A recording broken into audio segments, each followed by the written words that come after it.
पन्हाळ तालुक्यातील दानेवाडी परिसरात नागपूर रत्नागिरी महामार्गाचं काम सुरू आहे। मेघा इंजिनिअरिंग कंपनीकडे या महामार्गाच्या कामाचं टेंडर आहे। या कंपनीला बोगस नोटरी करून 96 गुंठे जागा भाडेतत्वावर दिल्याप्रकरणी नागेश बागडी याला यापूर्वीच अटक केली होती।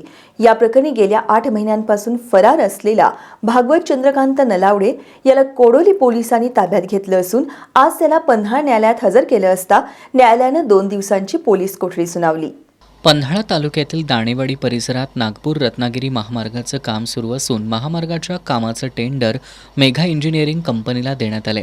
या कंपनीला गटारीचं मोल्ड बनवण्यासाठी रिकामी जागा भाडेतत्वावर पाहिजे होती। त्यावेळी केरले इथल्या भागवत चंद्रकांत नलावडे यांनी आपल्याकडे रिकामी जागा उपलब्ध असून ती तुम्हाला भाडेतत्वावर देतो असं सांगून कंपनीची फसवणूक केली।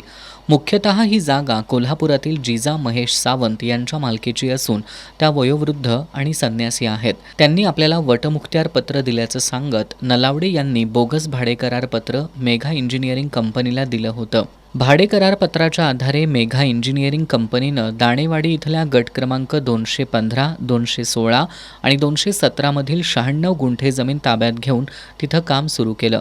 या भाडे करार पत्राच्या आधारे नलावडे यांनी मेघा इंजिनिअरिंग कंपनीकडून 1,27,155 रुपये परस्पर हडप केले।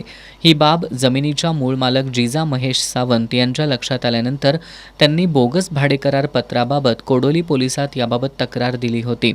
तक्रारीच्या अनुषंगानं कोडोली पोलिसांनी भागवत नलावडे याचा सहकारी नागेश बागडी याला आधीच ताब्यात घेतलं होतं। मात्र भागवत नलावडे हा गेल्या अनेक दिवसांपासून पसार होता। आज त्याला कोडोली पोलिसांनी ताब्यात घेतलं। त्याला पन्हाळा न्यायालयात हजर केलं असता त्याला न्यायालयानं 2 दिवसांची पोलीस कोठडी सुनावली आहे।